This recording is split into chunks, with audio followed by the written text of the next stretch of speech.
Notch is going to officially release Minecraft.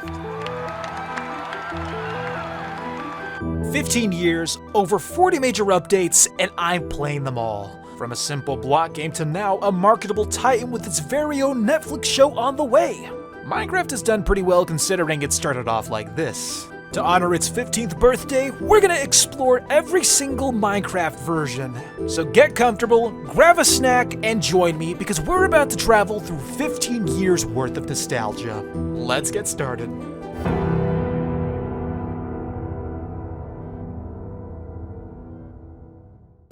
You want to play mod packs with friends, but you can't seem to find a good server. And the free ones? With the big mod packs these days, free servers are just too laggy. Luckily for you, there's Bisect Hosting. They host my server, and with plenty of affordable options, they can host your server too. And the best part is, they support almost every mod pack. Use code DOUBLESAL at checkout for 25% off your first order. Bisect Hosting, a great site for great servers. What you're looking at is the oldest version of Minecraft that I could find on the Minecraft launcher, and well, there's not a lot going on here. As you can see, it's pretty plain, the textures are recycled from Notch's old game Ruby Dung, and well, it's a little laggy.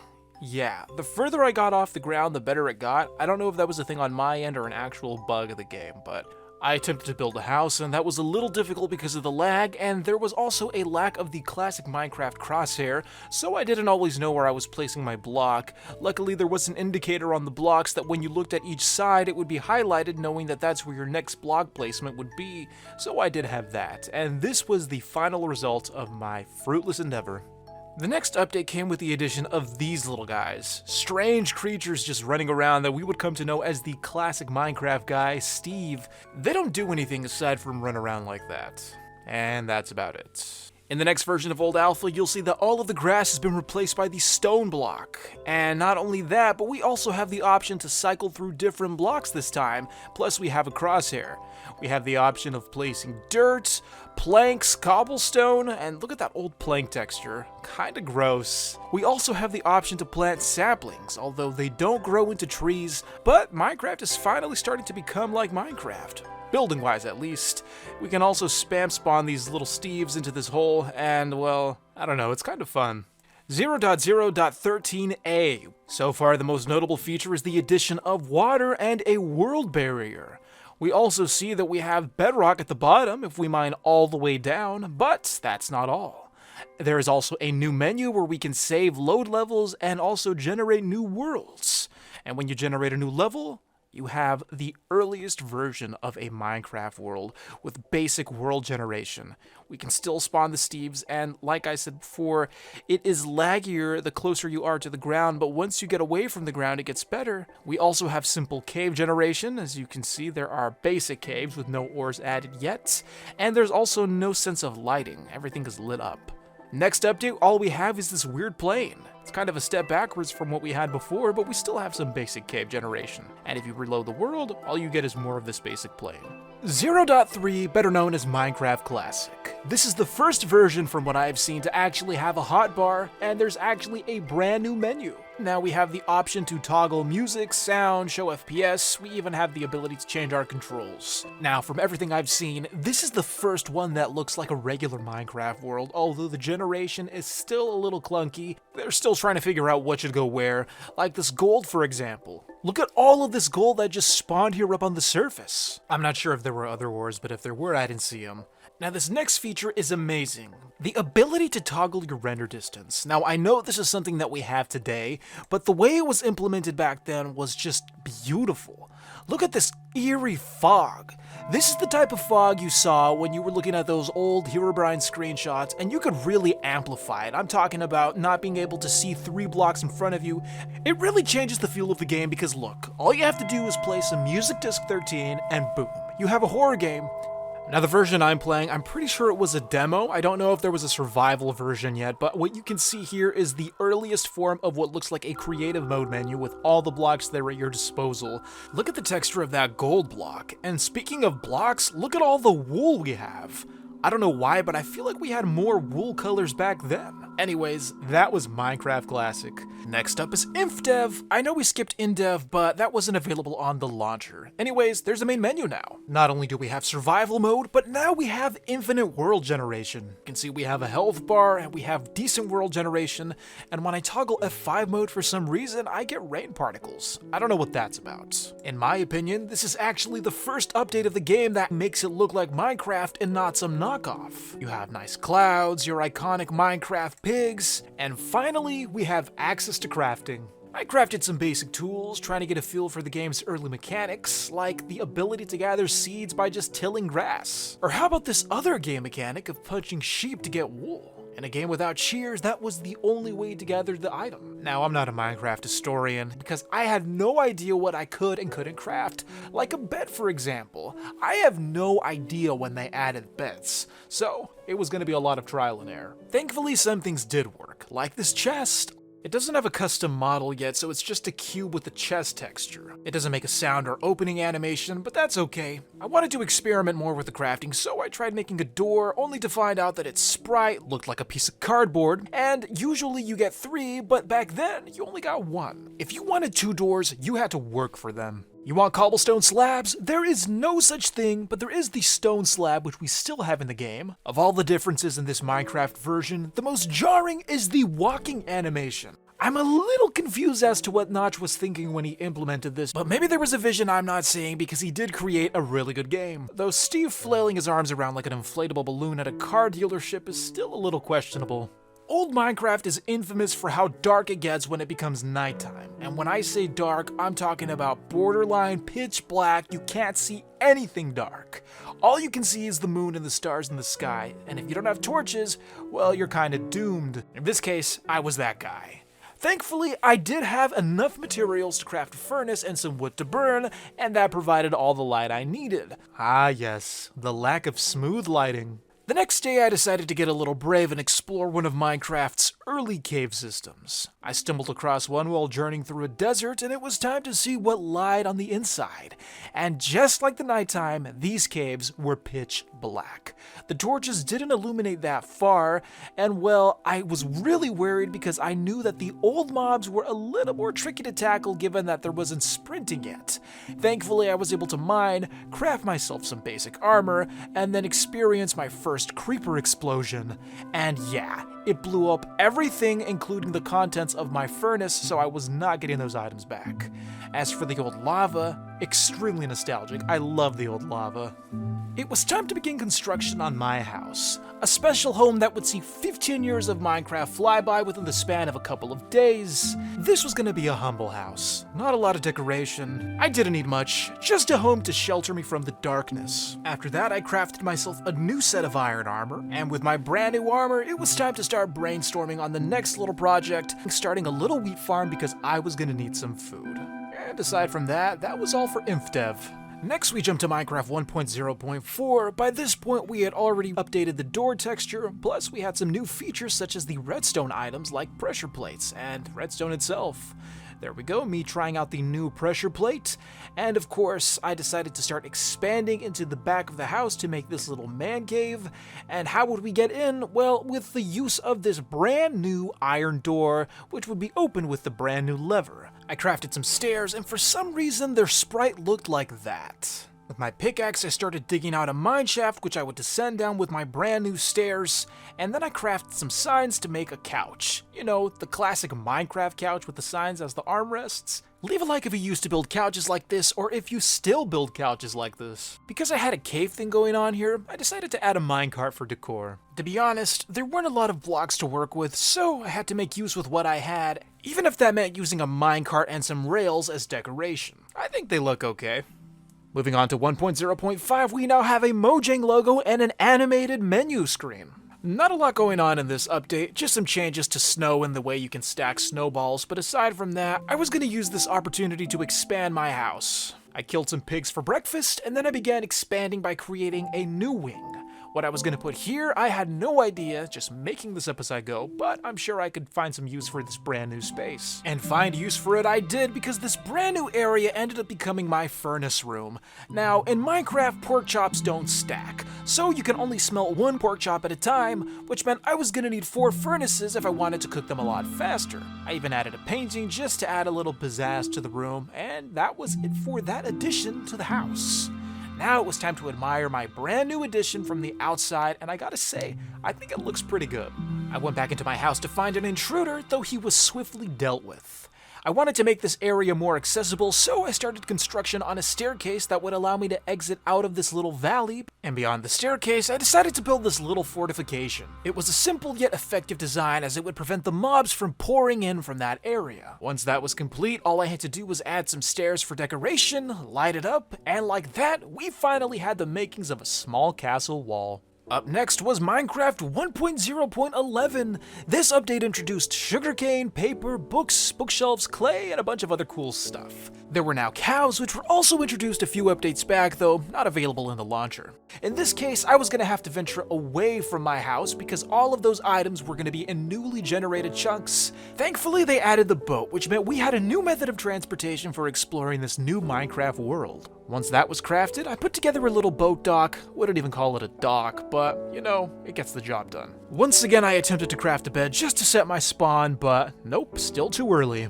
It was now time to set sail and explore all the new chunks that this world had generated. Hopefully everything I needed wasn't going to be too far away, because I'm pretty sure I didn't walk that far from spawn.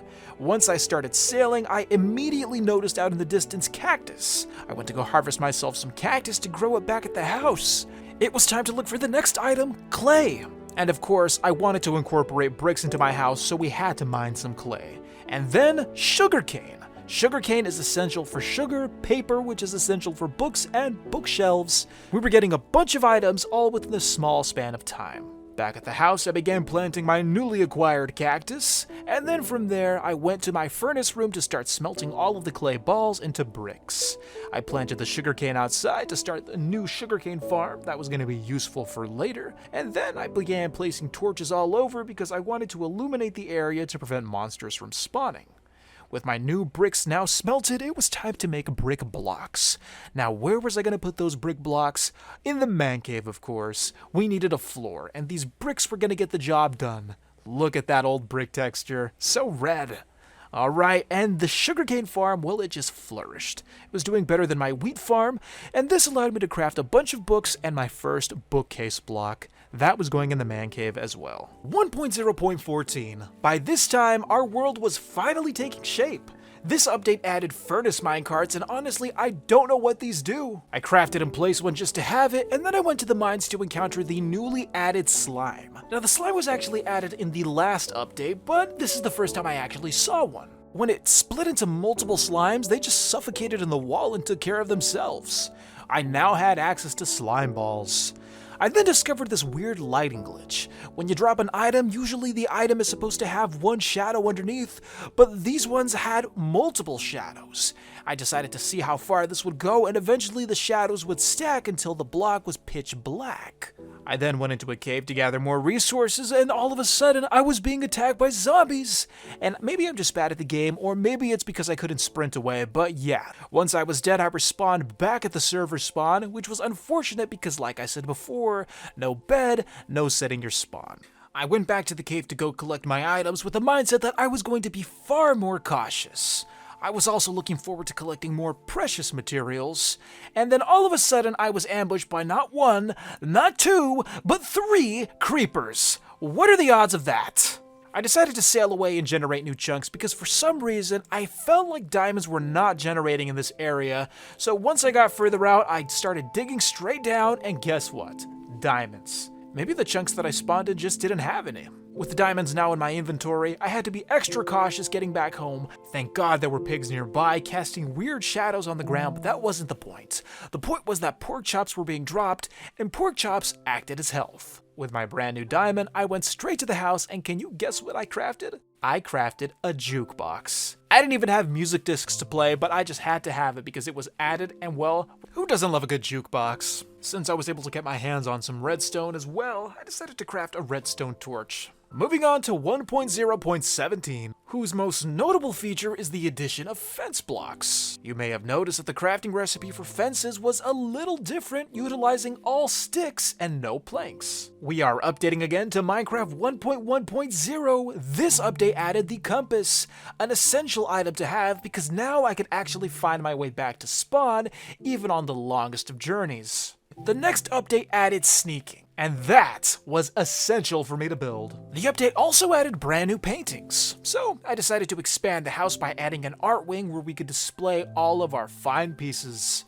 You see, I wanted our house to be more than just a shelter. It had to be the starting point of a civilization, and what is a civilization without art? Now, I said they added brand new paintings. What was I referring to? Well, I'm talking about the big paintings, like the woman with the pig painting in her hand, or the giant flaming skull painting. Those were amazing, and I had to have them. After that, I began building little skylights and a nice roof that would cover up the art gallery. There you go, the house expansion. It was finally looking pretty good. As for the inside, it was beautiful. A little plain, but there is beauty in simplicity, and I'm sure as the game updates we'll be able to add more. I began adding details to the outer wall because that was a brand new structure and it just looked so flat and plain. Once the detail was added, I then decided to take on the next task of celebrating the new addition of the fishing rod. And how was I going to celebrate the fishing rod? By building a little fishing spot. A secret fishing spot. Look at that pig swimming in the secret fishing spot there. I would add some boulders for detail, some sugarcane to add some nice foliage. The area was finally complete. A perfect spot for the perfect fishing session. All that was left for me to do was to go out and get some string to craft my fishing rod. Unfortunately, the spiders were not feeling that generous. Once again, our game was updated, and I don't know if you've noticed, but there wasn't any sound up until now. I don't know why that is the way it is, but the sound was finally here, bringing us good old classics like the damage sound. I don't know if the splash sound has changed. I feel like this one is a little older, but yeah, it was finally nice to hear that classic Minecraft music, which I immediately turned off. 1.2.0. One of the first changes I instantly noticed was the color of the grass. Gone was that bright lime green grass color.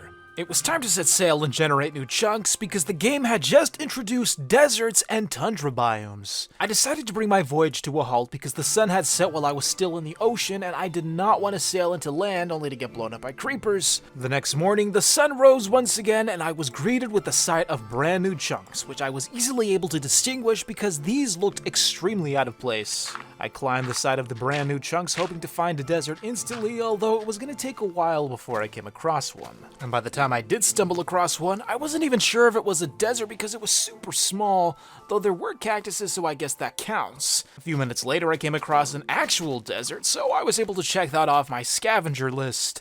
Next, we had to find a tundra. Now, I came across this snowy area, and it wasn't exactly a tundra, even though there was snow, because for it to be a tundra, there has to be very few trees, so I'm guessing this was just a random forest where the chunks changed and now the weather changed to match it. But here, this was a tundra biome. Flat, empty, snowy, not a single tree in sight. I don't know why anyone would want this. And of course, pumpkins. They added pumpkins because this was officially known as the Halloween update. You could put them on your head and yeah, that was about it for pumpkins. But it does look pretty cool. Anyways, there was more to this Halloween update, but before we get to that, I have to show you this monster spawner that I found. Spiders were spawning and I had to take them out, and for some reason the torches weren't working to keep them from spawning. So I'm wondering if that was a feature that was added later. I found some more diamonds, and then after that, I found even more diamonds, and this was a big deal because I was going to make my diamond pickaxe, and with that pickaxe, I was going to mine obsidian to enter a brand new dimension introduced in this Halloween update, that dimension being the Nether. But I had to mine these blocks first, and those blocks take so long to mine. I decided to build the portal right on top of our fortification that we had constructed near the secret fishing spot. I dug into the mountain to begin building my portal, and I only used 10 blocks, because if you build a nether portal with the corners, well then you must be the wealthiest person on the planet. Once that was done, it was time to go back to the house and start experimenting with the pumpkins, which I knew at the time could be converted into jack-o'-lanterns. I just had to figure out a way how to get the torches inside. And once I figured that out, we now had a nice light source to illuminate the area by our nether portal. This one little section right here was a nice embodiment of the Halloween update. And the nether was extremely dark, like, wow, I don't remember it being this dark. But there was glowstone, and glowstone is a beautiful light source, and it's not doing that good of a job lighting up the nether, so we may as well take it home and use it for ourselves. Once I made it back to the other side, I discovered the horrible reality that the portal did not link. I ended up spawning on a mountain. Small side note, I love the way bows fire in this version. They just shoot automatically, it's like firing a gun. But the creepers weren't having any of it, nor was the skeleton who just randomly came out and started shooting back. I hid in the house, hoping that he would go away, but instead he approached the window showing me that he had a bow too. The next morning, I decided to go back and start decorating our nether portal just a little more. I added some netherrack to make it look like the nether was creeping outside of the portal and into our world. I then took the glowstone, and glowstone at the time was super expensive, 9 to make 1 block. I crafted it as well as a fishing rod because we were going to go back to the secret fishing spot and make some changes. I put some glowstone in the water just to illuminate it, just to create that calming effect. And then I began fishing, and guess what? Did I catch anything? No. You know what? Fishing isn't even that fun. I also began ramping up our defenses near the house after what happened with the creeper and the skeleton, so I began making these columns and igniting the netherrack on top to create extra light, and then I filled the gaps between each column to create this wall, simply to protect ourselves from the front. Now we didn't have to worry about a frontal assault. I started construction on a tower that would connect to the wall, with the hopes that eventually the tower would connect with our art gallery, making a nice little gate. And that was it for the Halloween update, because now we were entering Minecraft Beta version 1.2, and boy, the changes are going to be pretty big from here on out. For example, the trees. We finally got a new type of tree, that being birch. Although the logs and the planks were basically oak. Even when you looked at the top of the block, it still looked like an oak block with a birch skin. I was also beginning to encounter some visual glitches. For example, there was one chunk which was completely transparent, and I still couldn't craft beds. But aside from the glitches and the no beds problem, I was able to craft a note block. Unfortunately, it produced no notes. I don't know what that was about. Also, creepers were spawning in my house. I don't know how or why. Everything was illuminated perfectly. But yeah, we also got lapis, and thank God we got lapis, because now we can start making some colors in this world. Everything up to this point was just brown and gray. I began working on my gates that I was talking about earlier, and then I began dyeing wool so that we could start decorating our plain art gallery. I would use the wool blocks to act as a rug, or rugs, because you can never have too many in an art gallery, and with that we added a little color to this area. Next, I crafted a bow because I was going to be making a newly added block, the dispenser.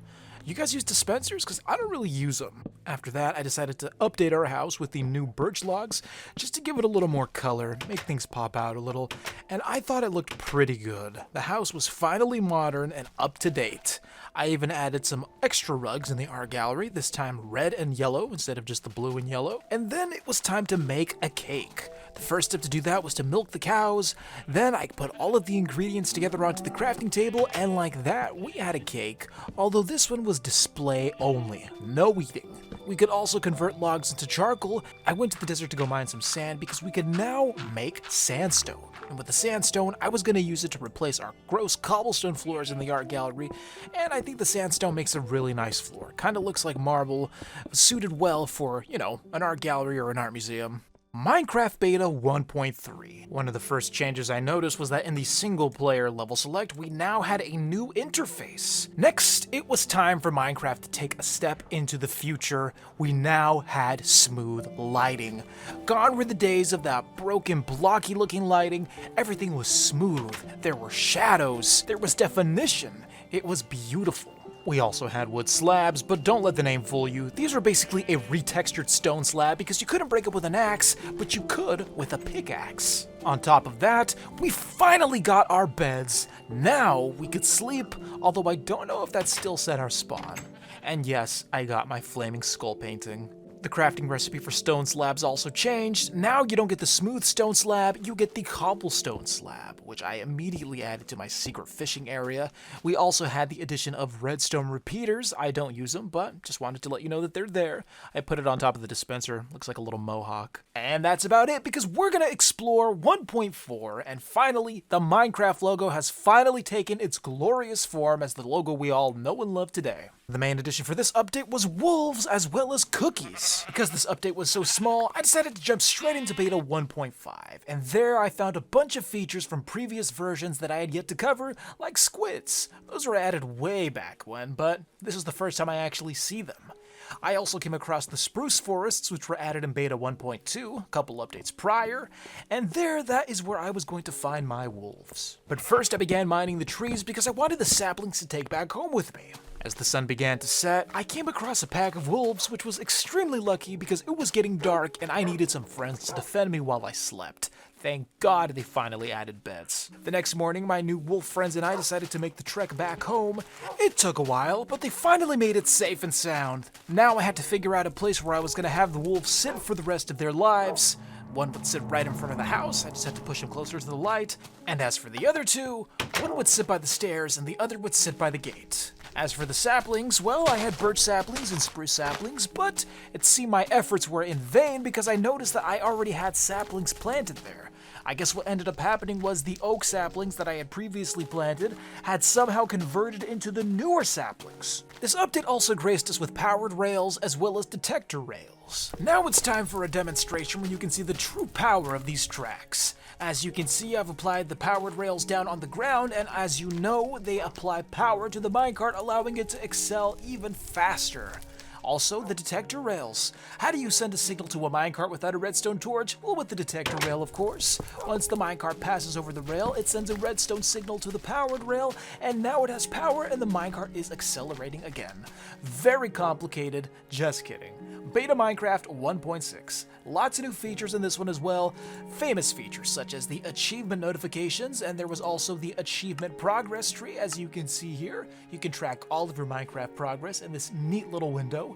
They also added other features such as grass and trapdoors, and I love me some trapdoors for building. Also, they added maps, which are extremely useful for navigating. Not only do we have the compass, but now we have a piece of paper to help us figure out where to go. I used the trapdoors and applied them to the build that I was working on, a nice little gate with a trapdoor window. I even decided to apply them to the front of the house just to add a little more depth. You know, nice little extra add-on to make this house more modern. After all, we are about progress. Speaking of progress, we had just entered beta 1.7 and the texture for cobblestone finally changed. It was finally time to try out the new feature that we had with the bone meal, growing grass. Finally, I never thought I'd say this, but I actually missed the grass in Minecraft. Usually I wipe it all out with a water bucket to have that nice, clean, plain texture, but the grass just added that one thing that was making Minecraft, you know, feel like Minecraft. Then a pig got caught in my minecart contraption, so he was gonna spend the rest of his life spinning in circles. After that, it was time to begin a brand new project, one that was going to change the face of this world forever. I was building a new house. You see, the old house was good, but it was a little small, and as the game updated more and more, there were more features which required more space. So, it was time for an upgrade, a grand upgrade made purely out of stone. To wrap things up for 1.7, we were going to craft pistons as well as their counterpart sticky pistons. I don't really use pistons because I'm not a redstone guy, but yeah, 1.7. The adventure update. This update added a ton of stuff, including new world generation, Minecraft favorites like the ravine. It also added sprinting, which was a huge deal because walking everywhere is just dreadfully slow. On top of that, they added new farmable items, creative mode, new mobs, as well as the NPC villages. So it looks like the main menu got a slight overhaul with the animated background that we're used to today. It also looks like we have a new area to access, that being the multiplayer tab. Before, I don't think we had access to this. And now, well, as you can see, my game is a little buggy. I don't know why. For some reason, the textures weren't loading in. For example, my paintings were black. A lot of the textures were just bugged. It was annoying, but the game was still playable. The update also changed the biome we were in, converting it into a swamp biome. But time for the good stuff. Bricks. Stone bricks. The main block that we were going to use to construct this new manor. I tried to use as many new blocks as possible when constructing the grand entry hall. wood planks for the floor, kind of basic, and then I was going to utilize the brand new iron bars. That way we could have a nice safety railing in case anyone almost falls off. After that, it was time to go exploring for the brand new mob of the update, that being the Endermen. And though you can't hear them, the Endermen actually make zombie sounds right now. It's kind of weird, but they do drop ender pearls, so yeah, that's about the same. And then I decided to make a teeny little farm next to the house because I was not going to be making the long trip outside of our safety walls. Yeah, I'm kind of lazy, so I'd rather just build a farm than make the walk. After that, I was replacing all the dirt with a nice gravel path. It really tied everything together, and then I took all of the glass I had to start making glass panes because I was not going to be using glass blocks for this house. Glass panes are nicer, and they go much further than glass blocks. I then decided to use my shears to break some of the leaves of these spruce trees, that way I could make some nice shrubbery in the front of the house. A nice little hedge, just adorning the front staircase that led to the house entrance.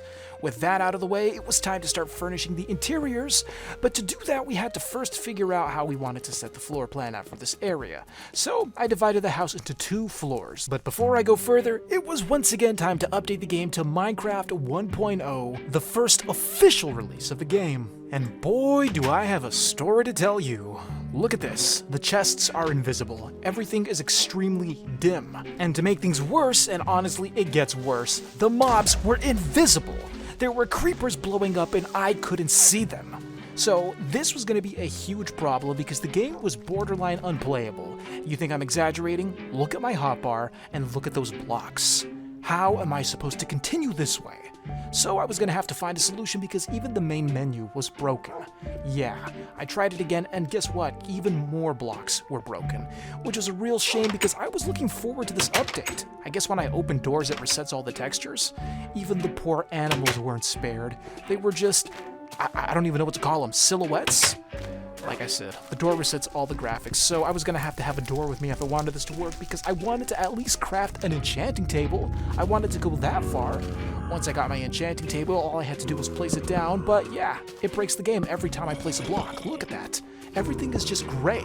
At the time, I had no idea what I was going to do, so I just kept crafting with the hope that the game would eventually just fix itself. I forgot to mention that this was known as the Adventure Update, and it added many mechanics like brewing, so I crafted cauldrons and potion bottles. And, well, the game never fixed itself, so I had to jump forward a few versions. And I'm talking about all the way to 1.8 because every version in between did not work. But like I said, once I jumped to 1.8 and loaded up my world, well, that was a horrible idea because my chunks were corrupted and there was a desert chunk where my house used to be. So I was going to have to figure out a way to fix that, which means it was time for a little field trip to another program called MC Edit. The real ones, the old Minecrafters know about MC Edit, the ultimate world editor for all of your Minecraft needs. This was how I was going to transport my world into the future, and the process was really simple. All I had to do was copy and export my chunks into a save file. After that, I would have to create a brand new world in Minecraft 1.8, and once that brand new world was loaded, I would import it into MC Edit and paste the old chunks over the new chunks. And like that, we preserved our world, although it came at the cost of all of our beautiful paintings. But there was the upside that I can now see my own skin, and well, the game was finally fixed with a few glitchy exceptions. It was finally time to get back to the Minecraft grind.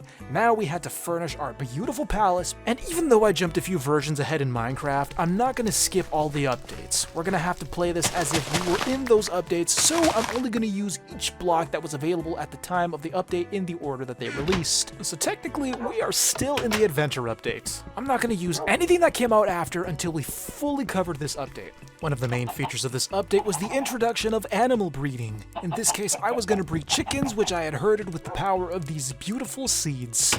I put them into my house because I wasn't going to be living here anymore, so this could act as a temporary chicken coop.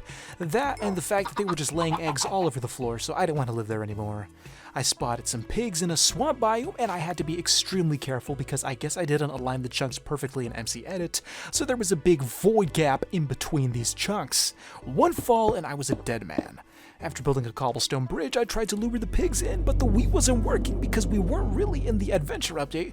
We were in 1.8, and by that point, carrots were introduced, so I was gonna have to leave the pigs alone. I couldn't touch the carrots, not yet. Thankfully, there were sheep, and I herded those instead. I brought them to the house, lured them to the wall, and made a temporary cobblestone shelter. That way, I could have them there until I built a little wood fence. Eventually, I lured the chickens to the same spot to have this designated farming area. Due to the glitches, I had to reignite my nether portal because I was going back to that horrible dimension. Reason being, I needed blaze rods since they had introduced the brewing mechanic for potions, and the only way to make a brewing stand was with, well, blaze rods. I found another fortress, and I had to be very careful because there were no such things as shields, so if the blazes were going to fire at me, it was going to be a direct hit, and I'm not good at dodging, so, like I said, extra caution. Thankfully, I found a blaze spawner and the blazes weren't that harsh. After that, I gathered some nether wart as well as the soul sand because I was going to be farming the nether wart inside the house. No way was I going to go back to gather more. That was a one-time trip. Once I got to the house, I placed the nether wart down, put some trapdoors on the side to make it look like a planter, and then I planted each of the crops. I don't even know what nether warts are. Are they plants? No idea. After that, it was time to furnish my brewing room. This was going to be a place dedicated to making potions and to practice the art of brewing. I made some brewing stands, and then after that I had to figure out where I was going to place them. Best to put them in the middle on top of these logs. And once that was done, it was simply time to decorate the whole area. I put a painting down, made some bookcases, because when you're brewing you have to have your recipes right there, sometimes you forget. It was a simple design and we were going to tie it all together with a nice regal red rug. This rug was going to add some color to this room because up until now everything was just brown and gray. Like I said, brown and gray is really dull. But when you add some red, now that's a way to make a room nice. I began stocking the chests with all of the ingredients we needed to make our first potion, that being a potion of swiftness. All you do is add sugar and, well, there you go. You can be extra fast. Add a little redstone and you can actually increase the duration. But being an experienced Minecraft player, I'm sure you knew that. We now had access to potion brewing. Next, it was time to make something else. The Eye of Ender. Now, I know that the end was available, but we were not ready for it. Also included in the adventure update was this awesome shield blocking. Back in the day, we used to salute each other like this. Minecraft 1.1 added a few features such as spawn eggs, the ability for sheep to regrow their wool, and the addition of super flat worlds. Now because half of those features involve creative mode, we're just going to skip over to Minecraft 1.2. Now that is an update. It introduced redstone lamps, the ability for zombies to break down doors, ocelots, it even added the legendary jungle biome as well as flame charges, and lastly, the ultimate weapon, the iron golem. Let's check it out. Redstone lamps are one of my favorite blocks, so as soon as I loaded up the world, I made sure to craft myself a couple just to add to the base. I wanted to put one right in our enchanting room. I flipped the lever on, and boom, that baby came to life. Another well-known mob that was added in this update was the Iron Golem. And thank God for it. Now we were going to be safe from all of the mobs that were going to threaten our very way of life. Hopefully the Iron Golem was up to the task. Unfortunately, in the morning, I was proven to be very wrong because this Iron Golem had some serious issues. The first thing he decided to do was walk into the fire. And I'm not even going to tell you about the time when he tried to walk into a cactus in the first hour of his existence. If you don't believe me, rewind the video about 20 seconds, you'll see it. Anyways, it was time to go fishing because the game had also added ocelots, which could be tamed with, you guessed it, fish. Once I caught one, I went to the nearest jungle biome, also added in the 1.2.1 update, to find myself an ocelot. On my way back to the base, I decided to stop by the desert to gather a lot of sand because I was going to be crafting it into sandstone and turning the sandstone into chiseled sandstone, a detailed block used in only the finest of builds. In this case, I was going to use the chiseled sandstone to adorn the base of each of my columns in the hall inside the house. The game had also added chiseled stone bricks, which I wasn't that big of a fan of, but simply because they added it, I felt the need to use it in the build. After that, I began making some upgrades to the main area of the house, my main room. This is where I was going to be doing most of my crafting, most of my enchanting, all of the smelting, and storing all the stuff. As the game updated, I was going to try to add as many updated items to this room as possible. That way the room could reflect the changing nature of the game for every update. Hopefully by the end of the video, the evolution of this room will be pretty obvious, and if not, oh well. 1.2.4 A minor update, but it did add some significant changes to the game. For example, the greatest being the addition of colored wood. Gone were the days of the simple plain oak planks. Now we had different colors. Dark browns, some pinkish woods, some whitish woods. There were a lot of options to choose from, which was an excellent addition for the builder because now we had variety. And variety for a builder is key. First thing I did was customize my wood floors, and after that, I made some more cosmetic changes to the house. I took advantage of the dark wood and made these fancy torch holders. Now that was a way to light your house. After that, I began using trapdoors to act as these types of frames for the paintings, and with those new additions, I gotta say that this place was really coming together. Minecraft 1.3, the update that added emeralds and trading, sideways logs, ender chests, as well as temples, and let's build one. That's right, I was gonna need a ton of sand because I was gonna build my very own desert temple. We're trying to develop this base and add a new structure for every update, so why not add a desert temple? That's not the real reason I'm gonna build one. I was gonna build my very own desert temple because I simply did not feel like walking out into the desert to find one. Call me lazy, but we're gonna find out what's more work, finding one or building one. I began building on a mountain. I started off with a few blocks, and then from there, well, it was pretty easy to follow the design that I was copying off of Google, and I tried to mimic it as perfect as possible, even adding torches on the corners to make sure that the mobs weren't gonna spawn.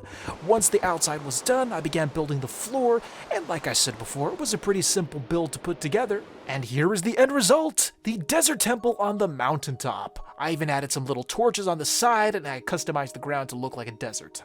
1.4, also known as the very scary update, and for good reason. They added bats, they added creeper heads, they added witch huts, and of course witches, the wither skeleton, and of course the wither himself. Or herself? I don't know. I began by crafting myself a wooden button, a state-of-the-art means of protecting my house, because I was leaving the door open and mobs were getting inside, but with the wooden button, one press, it opens, and then it closes on its own. High-tech security. I decided to take my security system up a notch by crafting the newly added cobblestone wall, because creepers were also getting into the farming areas and just making too many creeper holes, and I am not trying to fill every single creeper hole, and believe me, there were a lot. Thankfully, because they added the cobblestone wall, that issue was now going to be non-existent. I then went to a swamp to go look for the newly added witch huts because, you know what?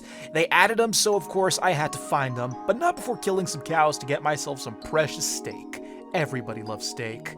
Once I found my witch hut, I decided to go inside and see what was there for the taking, and it turns out that witches are quite the minimalists. Only a cauldron and a crafting table. But once that was finished, I went to the NPC village to go find some of those new crops I had heard about, those crops including carrots and potatoes. Now, if I wanted to, I could have traded the villager for them, but I'm not about that. I wanted to take them for free, so I went to the planters and harvested them on my own. You know what? If you want something, you gotta do it yourself. Once I got my carrots and my potatoes, I made my way back to the house to begin farming my own, because eventually the supply was going to run out and I was not going to go all the way back to the NPC village for more. Besides, after I stole all of their crops, they probably weren't too keen on having me as a visitor again.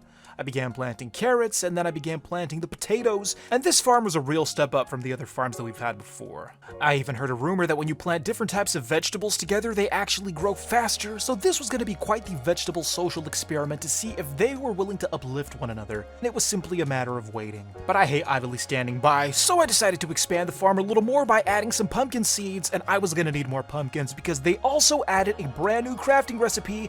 They added pumpkin pie. So I tried to craft one, although I got the crafting recipe wrong on the first try. Thankfully, after I did some homework, I crafted the real recipe and I was ready to eat. After that, I went on a brief mining expedition because I was gonna have to collect tons of iron for this next thing that I was about to build. You see, one of the things that they added to this update was something called beacons. You may or may not be familiar with the block, but beacons require a base of blocks. And those blocks in this case are gonna be iron, and well, that's a lot of iron. It takes 9 ingots to make 1 block, and I need 9 blocks, so that's 81 ingots of iron. This beacon better be worth it. But before we can utilize the base of our iron, we're gonna have to get the beacon block itself. And for that I have to gear up because I'm about to fight the battle of the century. That's right, I was about to tackle the Wither. but not before properly enchanting my weapons, which required lots of XP. So as soon as night fell, I went out to hunt the mobs to go gather as much XP as I could to enchant my bow. Now the reason I was especially focused on my bow was because, well, I was not trying to fight the Wither face to face. No, with a bow, I was going to be able to shoot him from a safe distance and maintain, well, my life. Well, it was finally time to go.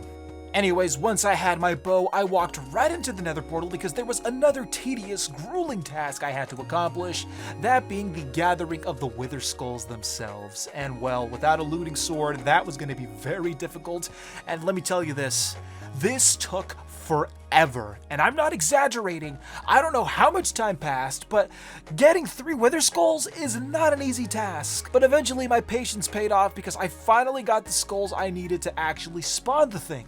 After that, I gathered my soul sand, and once the soul sand was collected, it was simply a matter of mining up to the nether ceiling. Why? Because I was going to spawn the Wither right underneath bedrock. Like I said, I wanted this to be an easy battle, so if he was stuck in bedrock, I'd be able to shoot him with my bow.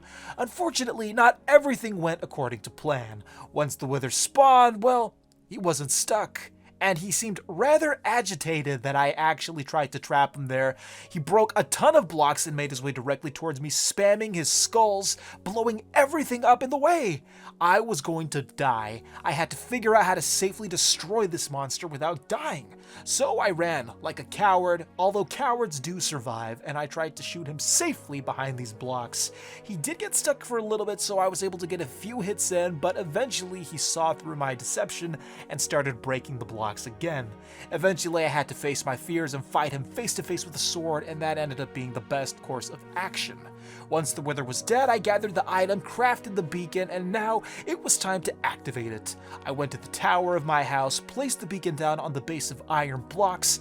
Now I just had to figure out how it worked because, to be honest, I never used a beacon before. I was expecting the beam to shoot up immediately, but it turns out that there was a block that was in the way. So once I broke the block, the beam just shot up into the sky. And this is what it looked like from the ground below. The update also added item frames, a new means of displaying your items, like this diamond here. Looks so nice on the wall. After that, I used the item frames to act as labels for chests, and then it was time to start building a new statue to honor our fallen foe.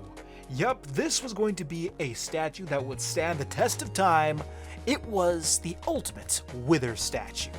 With the Wither statue now complete, I think it's safe to say that we accomplished a lot in 1.4, now 1.4.6. This is the update that added the fireworks. Now, I've never really used fireworks before, except in the rare case of elytras, but it turns out that crafting fireworks is pretty easy. You can just put anything down with gunpowder and that makes a fireworks star. With my fireworks crafted, I went outside to give them a try, waited for nightfall, and began launching them one by one. Unfortunately, I added too much gunpowder, so they went way too high in the sky for me to actually enjoy them.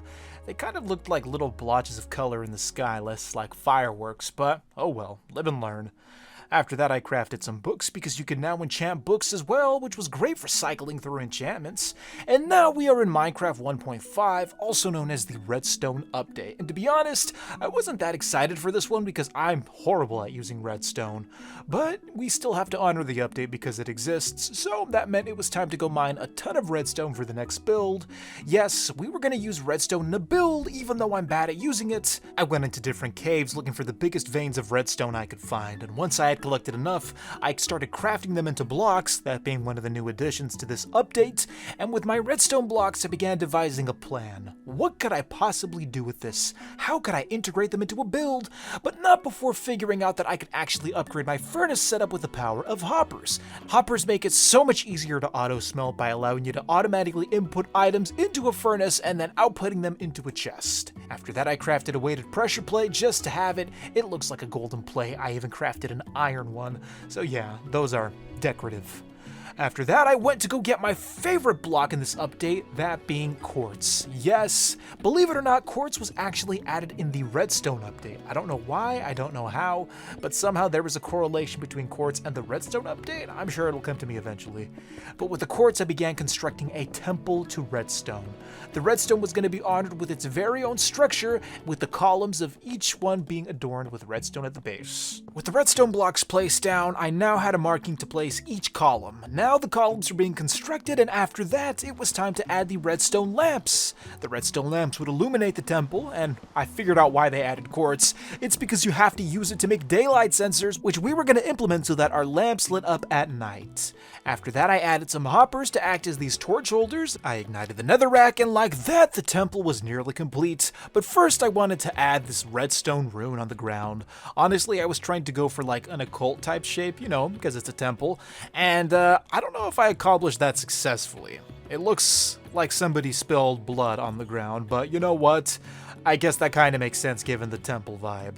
And there it is, the Redstone Temple, a temple to technology. And now we are in 1.6, known as the horse update, because, well, they added horses, as well as coal blocks, hay bales, and horse armor, and a bunch of other little things.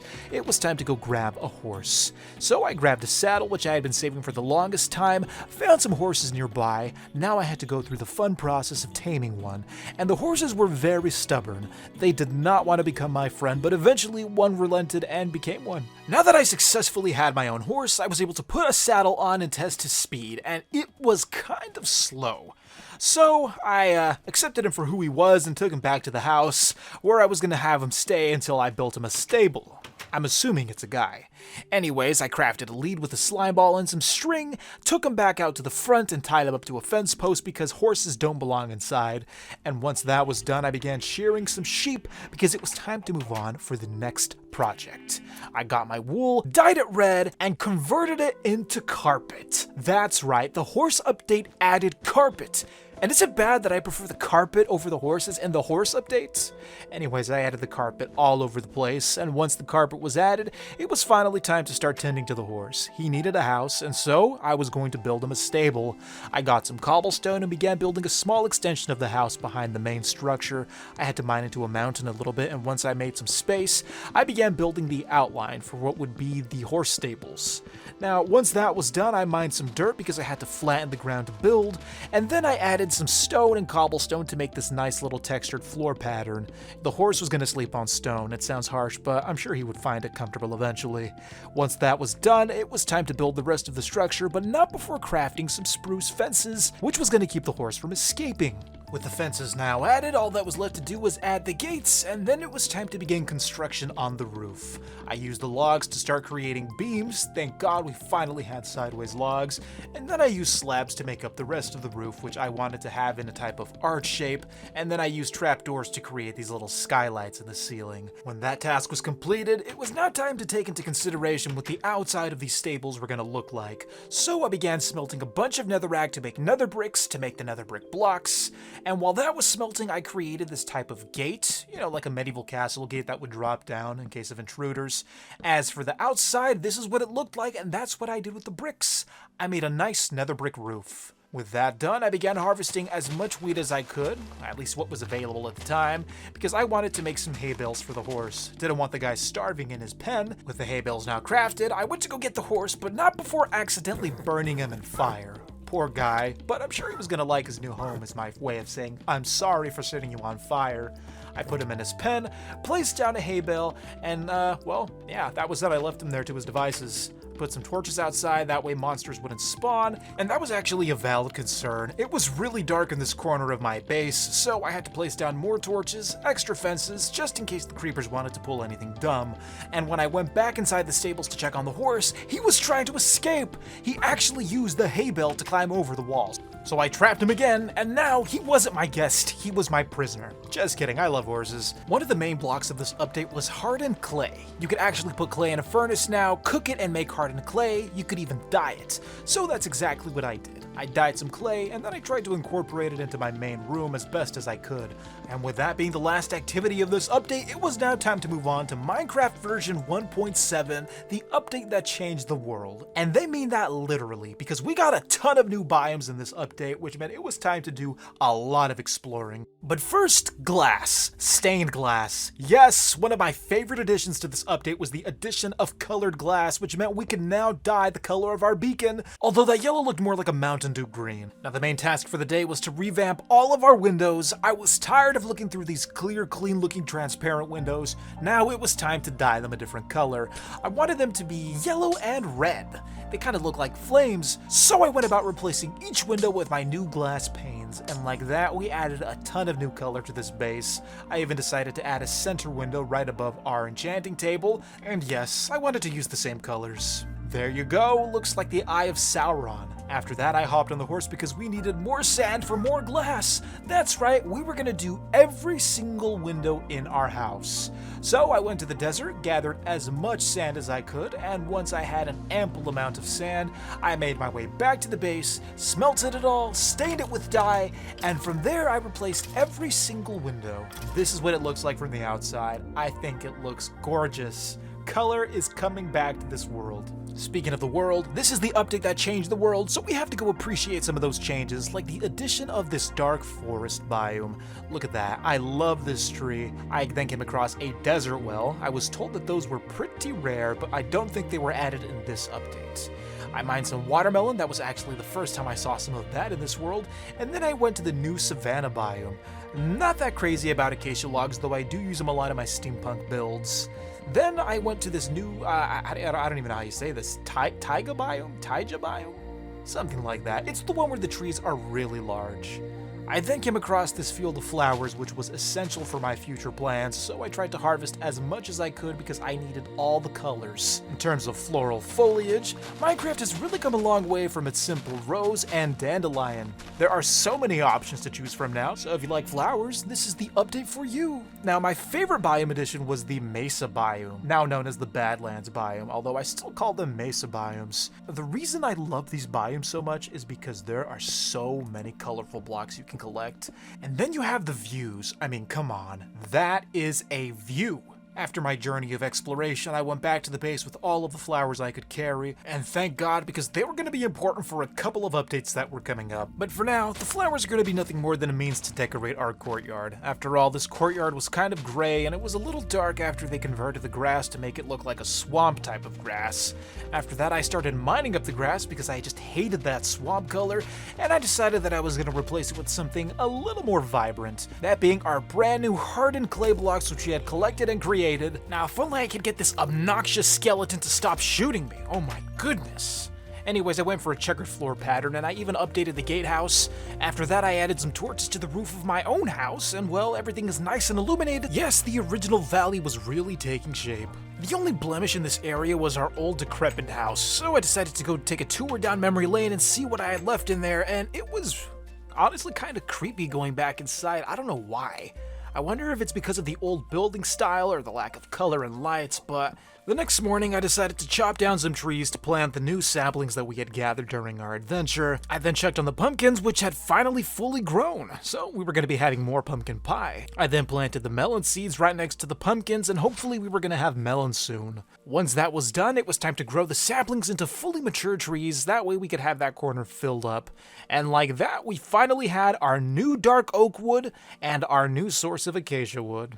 1.8, the update that added armor stands, stones, rabbits, different fences, red sandstone, iron trapdoors, banners, and of course the dreaded ocean monument. These are just some of the highlights, but we're going to begin this update by going fishing. Reason being is because I need a potion of water breathing. And after that was done, I went inside the house to go craft myself a banner. Now, I'm not that great when it comes to designing stuff like this. I mean, after all, I'm a builder, not a banner designer. So I decided to go with something simple, nice little yellow circle in the middle. Every banner has to be placed outside of a gate, that way newcomers know exactly what they're walking into, or should I say where they're walking into. There we go, that is the perfect spot. Anyways, with the banner now done, it was time to take the fruits of my fishing expedition and turn it into potions of water breathing. Thank God for the pufferfish, I don't think they're useful for anything else, but now I had to get the milk, that being the only way to combat the Elder Guardian's annoying mining fatigue debuff. After that, I crafted some spruce doors because those were finally added and I could not wait to start customizing the house with them. I love these doors so much, man. I honestly am not a fan of the oak doors. That looks so much better. Anyways, with the doors now crafted, oh my goodness, I forgot that happened. Yeah, I don't know why the monsters are still coming in the house, I just don't know. Anyways, the armor stand. Good place to store your armor if you don't want to clog your chests up. That and they make a nice decoration. Once I crafted my new armor and repaired the damages from the creeper, I gathered all of my necessary supplies and I went off looking for the ocean monument, and thankfully there was one right nearby.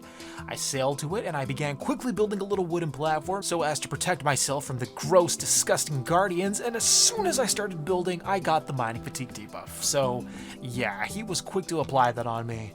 Now, I was going to have to be very careful about how I went about this because you know what? I am horrible when it comes to fighting guardians, and they're probably the second most annoying mob, that first being the creeper, obviously. Within the safety of my oxygen pocket created by the spruce door, I began shooting the elder guardian right from above. He was trying to hit me with his beam, but my bow and arrow prevailed and killed him.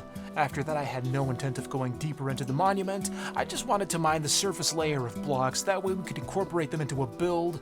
I had no need for gold, nor did I have a need for sponge.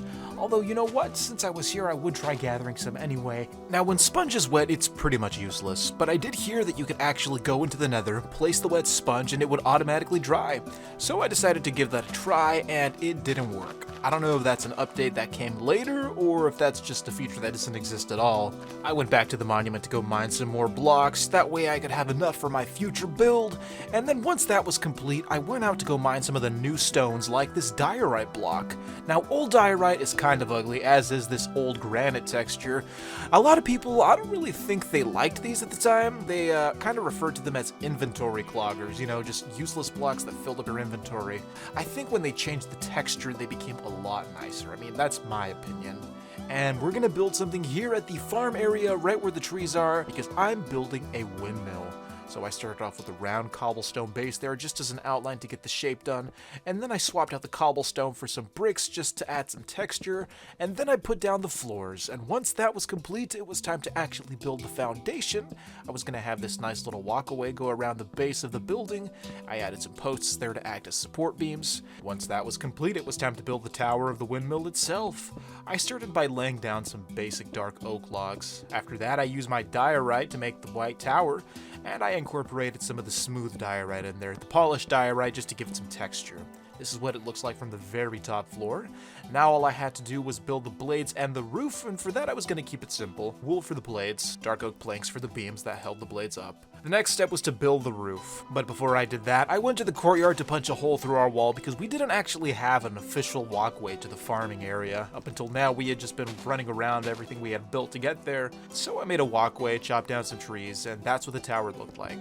I then laid down a path of stone and andesite just to make sure that we had a nice smooth way of getting there. And of course, every farm needs a well. I mean, what are crops without water? So I built one out of granite and bricks. I wanted to use every single new block that I possibly could, and I think I was able to accomplish that.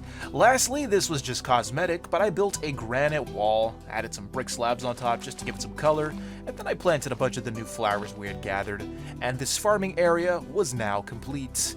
All that was left to do was to add some torches to keep the monsters from spawning, but in terms of building, we were done. Good thing too, because we had to explore the combat update, which made changes to the Minecraft combat system while adding a ton of items. This was a very controversial update, especially because of the way combat was changed. Instead of spamming your sword, you now had to time your swings. It also added things like purpur blocks, end cities, elytras, different types of arrows, and of course, shields. Now, one of the biggest additions of the combat update that I didn't mention was that of the end cities, so I think we finally had a good reason to go to the end. I crafted myself some Eyes of Ender, I gathered plenty of food for this long expedition, and then after that it was time to make the first toss. I threw the Eye of Ender and it went off. Now it was time to begin the trek. Thankfully, the end portal was not that far away. Lucky, lucky, lucky. I mined down, and guess what? The portal was right there. All I had to do was evade the annoying silverfish. I broke the spawner, and then after that I decided to explore the stronghold just a little bit to see if there was any loot I was missing out on, and this place was huge, so I decided to go back and just go straight into the end because I didn't have time to explore the whole thing. I put the Eyes of Ender in, jumped into the portal, and of course I spawned out in the middle of nowhere.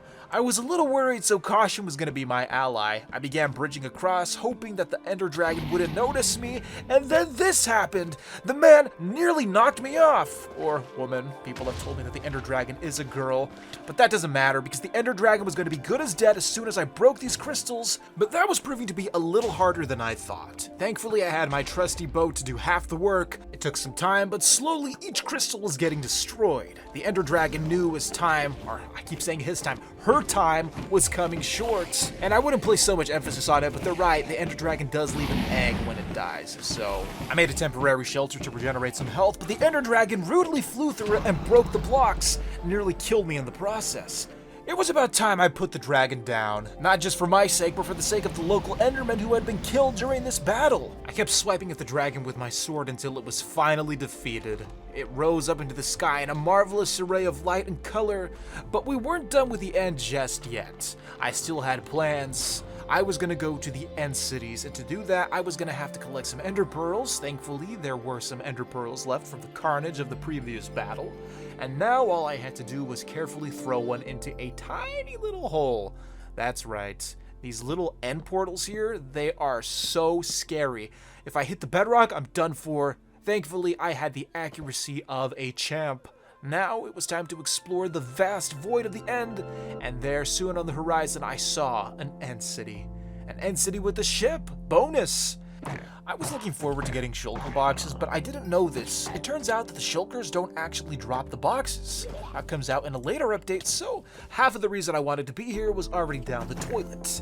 Though there was still one more hope for me. All I had to do was scale the massive structure to get there, because I needed my elytra. Aside from the elytra, the only other saving grace about these end cities are the amazing caches of loot you can find. For example, as I was ascending through the tower, I kept getting pelted by these shulker blobs, I don't know what you call them, but there was loot just floating on the floor. Now, this loot was amazing. I got a free diamond sword, it was enchanted, lots of gold. I mean, you just can't beat that kind of stuff. I was hoping that by the end of this expedition, my armor would be fully upgraded. I kept killing the shulkers one by one, and I kept taking the loot as I progressed. A diamond chestplate with protection 3, 3 diamonds, gold ingots, and of course, this beautiful helmet, which was gonna look great once I put netherite on it. Just had to wait for that to come out in the future. Yes, my armor set was finally upgraded. All I had to do now was get the elytra, though the ship was kind of far, so I had to be strategic about it. I used some glass so I could bridge at least a few blocks out, and then the shulker pellet, all according to plan, hit me and carried me across to the other side. I threw an ender pearl, that way I wouldn't chance falling into the void, and then I safely landed on a ladder. And there it was, after killing the last shulker, an elytra just free for the taking. Once I gathered some of the loot in the chests, I then went for the main course, that being the elytra itself, beautifully displayed on an item frame. It was now time to take the elytra out for a flight test, and usually I'm pretty good at maneuvering with elytras, though I don't have the assistance of rockets this time, so there was going to be no boosting, it was simply going to be pure gliding. Now, gliding in the end, a little scary when you can fall in the void, though I think I was able to get it down pretty quickly. The journey back was going to be a lot shorter than the journey to the actual end city itself, because now I was flying at top speeds. That's going to wrap it up for the combat update. It was finally time to move on to the next one, that one known as the Frostburn update. The Frostburn update added a few interesting features such as fossils and bone blocks, red nether brick and magma blocks. They added the new enemy known as husks, which were basically zombies that could survive during the day, polar bears, strays, and of course the savannah villages. And with that, it's time to explore this update. We're going to begin by going into the nether to gather the newly added block, the magma block. Now the magma block is going to be useful for later, but for now we're going to use it for a cosmetic addition to our nether portal area. I began by breaking some of the cobblestone. The idea was that I was going to add the magma blocks to make it look like the nether was continuing to expand out into the overworld, and of course I was going to add some additional changes later, but I also wanted to utilize another new block, that being red nether brick. All I had to do was combine nether wart with the bricks themselves to create the new block, and then I began adding this type of pattern to the side of my roof. I wanted to add some more color, some more texture to this building, so with the red nether bricks I could accomplish that. And once that was added, I used the leftovers to enhance my nether portal area by building this cool facade. And this is what the front of the house now looks like. I decided to add a red nether brick outline to the fronts of the roofs as well, and I think the roof just looks so much better. It has a lot more color, there's a lot more depth, and all in all, it really ties the house together. Now it's time to craft the next item, the bone blocks. Now, I don't really know what bone blocks are used for aside from, just being a more efficient way to store bone meal, but I never have a surplus of bone meal. After that, I went to go kill the newly added husks because, you know what, I just had to. They were there. And then the strays. And you know what, husks and strays are just reskinned zombies and skeletons, so kind of lazy in my opinion. And then, of course, we had to pay a visit to our little polar pals out in the frozen wastelands. That's going to be it for 1.10 because now we're diving into 1.11, the exploration update, which added cartographers, llamas, woodland mansions, along with the many annoying enemies that came with it, those being the Vindicators and the Evokers. Though they did add other interesting items such as the highly prized shulker boxes, as well as the highly sought after totems of undying. But to get the totems, we had to step out of our comfort zone and seek out a woodland mansion. And woodland mansions, I usually avoid these things because you know what? Evokers terrify me. I don't know why they're so strong, but they are. But anyways, I explored the mansion, all while questioning why these illagers needed so much space. I mean, seriously, did they utilize every single room? Speaking of villagers, I found one of the occupants at the end of a hall, and I was not going to fight him face to face and instead opted to shoot him with my bow. After that, I continued exploring, coming across even more bizarre rooms. Shortly after, I sighted one of my first evokers, and well, those things, if you thought the Vindicators were terrifying, the evokers are worse, not because of them, but because of the things that they spawn, those gross little fairy enemies, I think they're called Vexes. Those things are horrible to fight. Once I had my totems, I went back to the end city to go gather my shulker boxes. I mean, shulker boxes are an absolute must. Who doesn't love having a second portable inventory on them? Then I went to go get the dragon head that I had forgotten to collect during the first expedition, and it fell all the way to the bottom. So yeah, that was annoying, but on the bright side, I was able to dye my shulker box yellow. A beautiful color, which is perfect to transition on to the next update, the 1.12 update known as the World of Color. An update that added concrete blocks, glazed terracotta, retextured more vibrant wool, and of course, the beautiful bird known as the parrot. This was a fun update because it added so many new blocks for builders, and it added these cool little birds. I crafted myself a diamond shovel, and all I had to do was enchant it so that I could get efficiency or at least unbreaking. Reason being was because the main focus of this update was the concrete blocks. Concrete blocks are stunning. They are so vibrant, there's so many colors. If you want to build anything, you may as well build it out of concrete because there is a color for every suitable need that you could possibly have. Now, to make them, you need a lot of sand and a lot of gravel. That's the only downside. They're a crafting recipe. They are kind of expensive if you don't have a good shovel on you, but once you have a good shovel and some dyes, make it whatever color you want and build anything your imagination can conjure. The only annoying part aside from the crafting recipe is actually turning them into concrete because you have to submerge the powder in water and then break the concrete block one by one. So this is what I usually do. I just build a tower, let the sand drop into the water, it instantly solidifies, and that's the best way I know how to do that. If there are other ways, I'm sure I'll have to figure it out later. But yeah, with these blocks, I was actually wasting their potential by building this ugly modern art piece. I honestly didn't know what to build at the time, so this was the best thing that I could come up with. Hope you guys like it. And they also added colored beds. Yes, the second best thing about this update. 1.13, the Aquatic update. This was a very much needed update because until this point, oceans were very boring, very barren, and now that we have the Aquatic update, they were teeming with fish, turtles, different types of plants, and of course, they added buried treasure. Who doesn't love buried treasure? As well as this blue orb of power, which I still don't know what it does, but yeah, conduits. For the first time in years, the Minecraft menu has a new animated background. It was about time. And now, to begin this journey, we of course find ourselves at the water, with our goal to harvest the newly farmable item, kelp. I mean, who doesn't love kelp? It's extremely useful in the create mod, but in vanilla, I'm pretty sure you can eat it or something. And yes, once we gathered a lot of kelp, I think that was enough to start a little farm. I came across this ruined ship. And yes, though the structures were fun, the game also added a new enemy known as the Drowned, the only threat to make your underwater exploration perilous. Yes, the Drowned were very annoying, especially when they were throwing their new weapon, the Tridents. Now, I don't use Tridents, although I should because they're super fun to use, especially when it rains, but that's something for later. There are also ocean ruins where you can find find maps that tell you the location of buried treasure, but only if you can hold your breath long enough to find one. In the past, the maps have usually been unforgiving to me because they always show me a treasure that's so far away, but in this case, the treasure was right across the water. I carefully evaded these newly added turtles, began digging with my efficiency shovel, and this thing is like a power drill, and I came across the chest. And inside, loot, but the main highlight was the item known as the Heart of the Sea.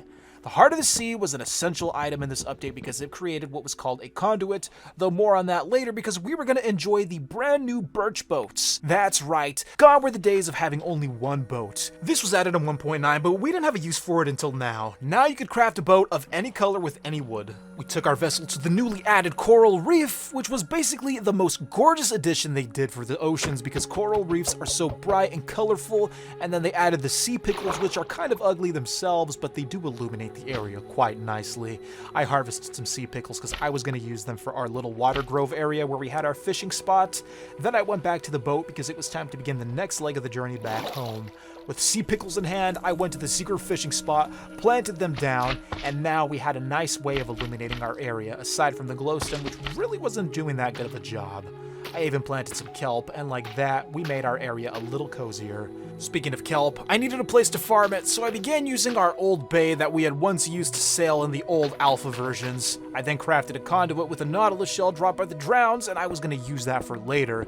But the main thing I wanted to make for this version was an elevator, a water elevator, and to do that you need kelp to create source blocks of water, and then once you have that, you have to utilize soul sand and magma blocks, because they added a new feature, bubbles.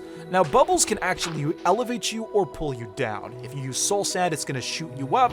Just as you are watching here, I am being jettisoned up to the very top of this mountain, which leads directly to our redstone monument. Of course, you do need a way back down, so that's when you use magma blocks. But I'll show you that after I add these glass blocks here. Now we're going to swim down to the bottom to utilize the magma blocks. And once you place the magma blocks in the water, you see the bubbles. Now they are flowing down. So, in conclusion, soul sand equals up, and then the magma blocks equals down. And I gotta say, as you're ascending or descending in the elevator, the view is quite stunning. Alright, now it's time to enjoy the next item added in this update. This one was one of my favorites. I know I say that a lot, but I really mean it this time. That being the addition of different types of trapdoors, specifically the spruce trapdoor, and for me this was a game changer for building because now I could make myself some wood arches, which I'm gonna do later, but first I wanted to utilize this wood to decorate the elevator lobby area. So yeah, there we go, the trapdoors and the doors in place, and then we even used the acacia to hide the glowstone behind. It was great. And now, for the wood arches I was talking about, well, first of all, before we get into that, you can actually strip logs of their bark. And I stripped them, but I didn't really like the way it looked. I thought that the spruce logs were a little too bright, and I wanted something darker, so I swapped them out for dark oak, and that was still too light, which confused me because I'm pretty sure they're darker on Bedrock Edition. Maybe that's a difference between the two games, but yeah.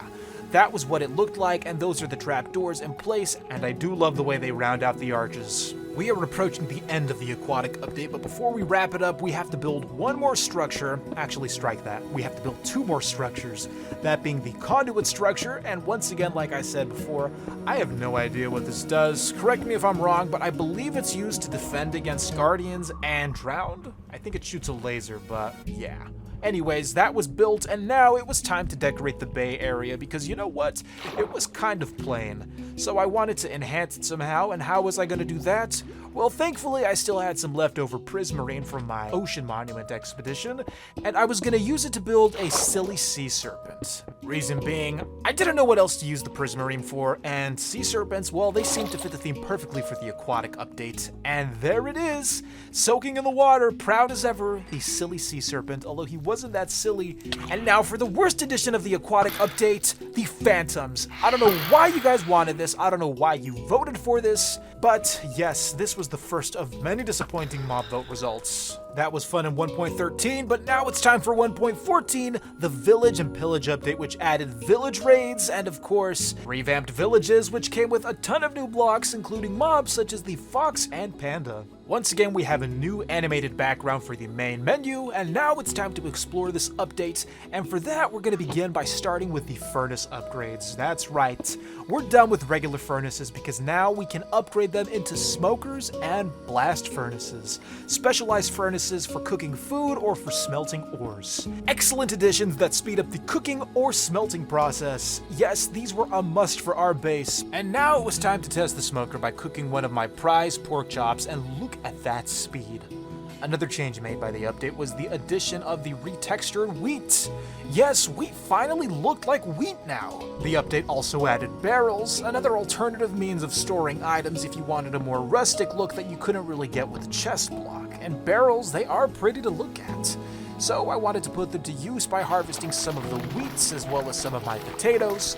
And once I had those crops, I put them in the barrel, and like that we finally had a storage system for our farms.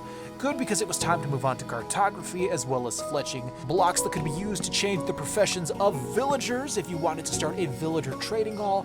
I never figured out how to use the cartography table. That thing has always just confused me. If someone knows, please let me know. And now it was time to move on to the next task, to build a blast furnace room. I wanted to go for a blacksmith shop type vibe, so I began adding as many forging items as I could, like campfires, furnaces, anvils, armor stands, and of course the blast furnaces themselves. I even added some chests and some barrels just to tie the room together, and I think it came out pretty good. I even added a giant pile of coal in the background as well as a stone cutter. Then I crafted some newly added lanterns to decorate the walkway that goes straight into the main entrance. And then I added lanterns to the stables, that way our horse could have a nice little light to look at because he was never seeing the sun again. The update also added crossbows, which I never use, but because they added them, like I said before, I have to give them a look. Old Betsy, I guess that's what the crossbow's called. And of course the smithing table, which has no purpose now, but believe me, it will in a bit. It was then time to check out one of the newly revamped villages to see what all the hubbub was about, and yeah, villages did look prettier, and they had way more useful blocks than they did before, like the composter, a block you could use to create bone meal by filling it with crops. They also added hay bales, which was basically just free bread if you converted it into wheat. And of course the golden bell, which to this day, I don't think it has a crafting recipe yet, so this is the only way to obtain it, correct me if I'm wrong. But now for the main feature of this update, my main feature, the bamboo forest. And not only that, but the bamboo forest has something very special. I'll show you once I finish harvesting this bamboo because the bamboo is just absolutely stunning. But yes, the main feature being the addition of the panda. Look at the panda! Oh my goodness, I love Minecraft pandas so much. You can even feed him bamboo. Look, watch, he's gonna hold it in his little hand and he starts munching on it, and pandas are just a universal thing enjoyed by all creatures, including this zombie. Him and I had a mutual understanding that we could not fight in the presence of such a cute panda. Look at how we nod at each other. Anyways, the creepers, on the other hand, they're just horrible. I had to put the creeper down. He was not going to agree with me on that. And once that was done, I planted all the bamboo around, because we had to plant something here. It was just so plain by the wither statue, and in short time, because bamboo grows fast, we were going to have a nice bamboo area. I even decided to plant the leftovers around the secret fishing spot. That way we could truly have a secluded fishing grotto, and like that, we'll check on it later, because now it was time to move on to the small update, the Buzzy Bees edition. And this update added bees, and that's about it. Bees and honey. It's kind of a small update, kind of a disappointing one, and by this point people were beginning to question Microsoft's ability to actually successfully run the game. Now maybe this is just my anti-Microsoft bias, but I feel like the gaps between updates were getting larger and the updates themselves were getting smaller. But that's okay, because we had bees now, and bees, like pandas, are just supremely adorable. You can lure them with flowers, and that's what I was doing to their brand new home, where they were going to wait until I built them something even better.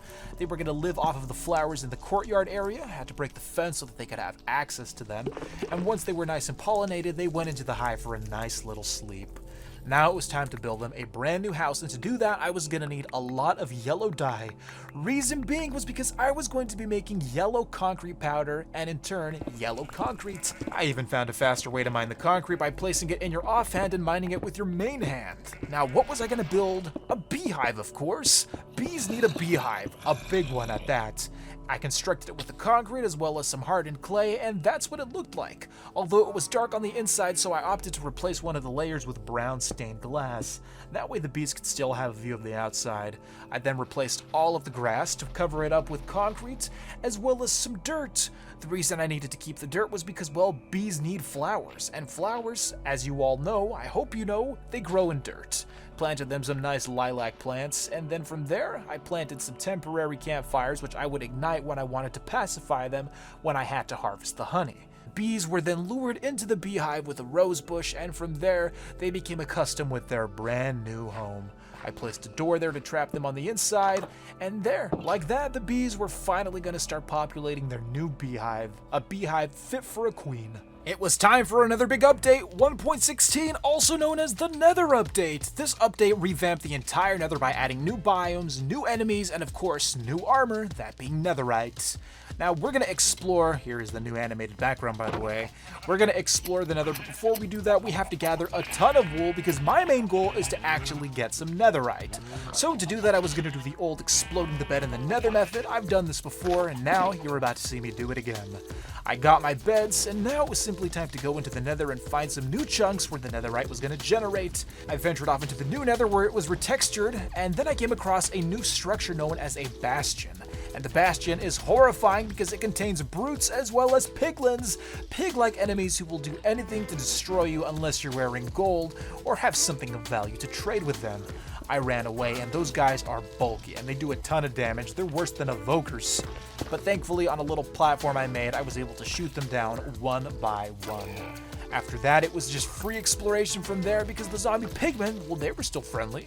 I was hoping to find the new music disc Pig Step. Unfortunately, that was going to have to wait for another day. I went to one of the warped biomes, newly added in the update by the way, and began building a mine all the way to the bottom of the Nether so that I could find my netherite. Yes, first try, after blowing up a bed, I found my first block. This is a solid method, and if you don't use it, I highly recommend that you do, because you can find netherite pretty quickly. I began finding netherite in large quantities, and eventually, once I had enough, I went back, put it in the blast furnace, and made netherite scraps. I combined it with gold to make my netherite ingot, and now I had to figure out which piece of armor I wanted to prioritize for the upgrade. I had 4, so I could do each one, but I only wanted to apply it to armor that had the best enchantments. So I was gonna have to make a choice. I went to the smithing table, and it was time to figure out what I was going to do, and first I opted to use the pants. The diamond leggings were free of any enchantments, so they were still qualified to be enchanted with something good. I also applied it on the boots because of the same mindset. I could enchant them, hopefully with something good. In the end, the boots got protection 4. Could have been a little better, could have added some unbreaking, but you know what, that's why we have enchanted books. As for the leggings, I had to swap out so many books until I got protection 3 and unbreaking 3. Not the best, but it was not terrible either. The armor was enchanted, and I was halfway there to having a full set of netherite armor. After that, I utilized a lot of the netherrack that I had accumulated on my mining expedition, as well as the newly added black stone to create a more upgraded version of our nether facade. By this point, the nether had spilled out completely, corrupting a ton of the area nearby. At least that was the idea. And now it was time for Caves and Cliffs Part 1, which included neither caves nor cliffs, although we did get a goat and, this fish thing. So yeah, this update was kind of small, and it was because of the COVID pandemic that it had to be split into 2 parts. I decided to go see if there were caves, me not knowing at the time, but not before admiring the rugs I had placed down a long time ago because they actually looked a lot better after World of Color. But moving on from that, it was time to go look for the caves, and wow, what a blast from the past. It's been a while since we've been in this room, and I actually forgot about that snow golem I made off camera. But yeah, I went down and it turns out, no caves, no deep slate, just bedrock. So we skipped to Caves and Cliffs Part 2, which actually had caves and cliffs. A great update that revamped cave generation as well as world generation, mountains. Yup, and we also got a new animated screen just like before, a theme that would be prevalent for every single update from here on out. And now it was simply a matter of finding our first cave. We found the cliffs. So, one of the things I love about this update is just how expansive the caves are.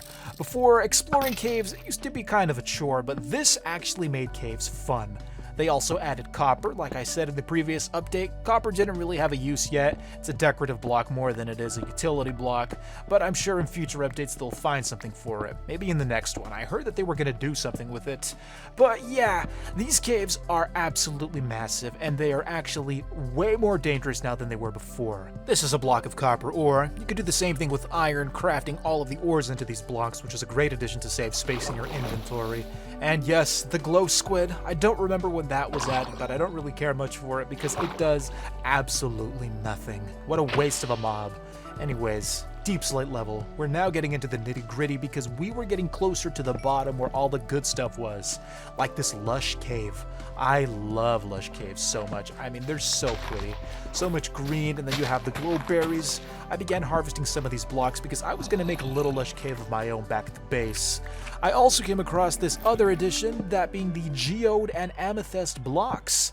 Amethyst blocks are just so interesting to me. I don't know what they're really for, but people make such a big deal out of them. I mean, they're kind of pretty, yes, and the calcite is beautiful too, so I mined some of it so that we can make our own geode back at the house. I was going to build it right above the farm, and in order to do this, I had to blow up a cave in the mountainside. Thankfully, I had a lot of gunpowder, which I used to make TNT, and with that, we made a difficult job very easy. After that, I began filling in the hole with all the amethyst and calcite I had mined, and I had a lot of it. Thankfully, I had enough just to accomplish the task. And then right down below, I made a second cave with even more TNT, this time filling it with water and moss, because I was creating my very own custom lush cave. And on the outside, I even decorated it with some of the bamboo that I had grown. And here you go! Lush cave on the bottom, and then the geode on top. I think it came out really well, but to tie it all together, I had to, of course, include a waterfall that came down from the ceiling. There we go, the lush cave was finally complete. And now it was time to move on to the next project. One that awaited us in 1.19, it was time to explore the Deep Dark, which added the dreaded Warden as well as the ancient cities, and I was not looking forward to this one, but it also added some lighter features like mangrove swamps and frogs. So yeah, mangrove swamp background in the main menu. Now it was time to go do that, harvest mangrove logs. Now, mangrove logs are one of the best woods they've added in this game. I love the red tint that they have. It's beautiful for building, and yeah, La Frog. With the lighthearted features out of the way, it was time to get brave because we were going to the Deep Dark to go explore the ancient cities. I got to the bottom and I was being very careful so as to not to alert the skulks. I hate skulks, and I honestly, to this day, I still don't know how to go around without getting detected. I broke them one by one, hoping that it wouldn't set off that shrieker, I don't even know what it's called, and slowly but surely I descended to the bottom, and honestly, I don't even know if it's worth coming down here. Why would you want to come down here? Just to say that you've been here? I've seen some of the loot, and honestly, in my opinion, it's not worth it. But you know what? Who am I to tell you what to do? Your Minecraft world, you play how you want. I just hope that you find something good that's worth all the trouble you go through. Like 2 pairs of enchanted diamond pants. Okay, that is actually better than I thought it'd be. Protection 4? Oh, and there it is. Yeah, the reason why I avoided coming down here. I don't like the Warden. Now, he's a great addition to the game. I just don't like him because he's just gonna kill me. It's been a fun 15 years, but now we are finally in the present with the brand new update, Trails and Tales, that introduced archaeology, sniffers, and a bunch of other stuff. Now we are here in version 1.20, and yes, of course I had to begin by getting cherry trees, my favorite addition to this update. I mean, who doesn't love cherry trees? I remember when this update came out, there was an exponential increase in Asian builds because so many people wanted to use cherry trees. They also added these trail ruins, and this is actually the first time I see one of these. I don't really know what they do. I think you can perform archaeology here and find pottery shards, but other than that, I'm not sure. I went back to the house and I began planting the cherry trees around the bay area where we built our silly serpent, because this place needed more. It was just so empty and the serpent was so lonely, so I began by building a nice cobblestone wall around the water line. I filled in the gaps with dirt because we were going to be building a bamboo forest along with an Asian-inspired house. This was going to be a little beach house. I used the mangrove logs that I had gotten. I even planted some of the mangrove trees which grew, and yeah, we were going to be having this little house here, and it was going to be the perfect addition, just what we needed to fill in the gap. I used bamboo because they also added bamboo blocks, and I love the bamboo trapdoor. There's a creeper trying to ruin my plans. Nice little mangrove roof. I just look at that red color. Concrete to make up the walls, trapdoors for the windows, and then I built this little torii gate to tie it all together at the end. There's a view of that. Beautiful. And now all that was left to do was to just admire the area. Truly, it was a serene landscape for a serene build. And here it is with shaders, because shaders makes everything look better. But anyways, I want to thank everyone who tuned in to watch this video and stuck all the way through to the end. Thank you so much for watching. I hope you enjoyed. I honestly cannot believe that Minecraft is 15 years old. So to all of you who enjoy the game as much as I do, here's to another 15 years. I hope we get more stuff, and I hope this game continues to grow strong. There's been so much content, and I cannot wait to see what the future holds for this beautiful game that we call Minecraft. If you enjoyed the video and you're new to the channel, consider leaving a like and subscribing. More content is on the way. Leave a comment down below and let me know what your favorite Minecraft update was, or when you started playing Minecraft. Thank you so much for watching. I hope you enjoyed. I will see you next time. This has been Double Sal. I hope all of you have a fantastic day.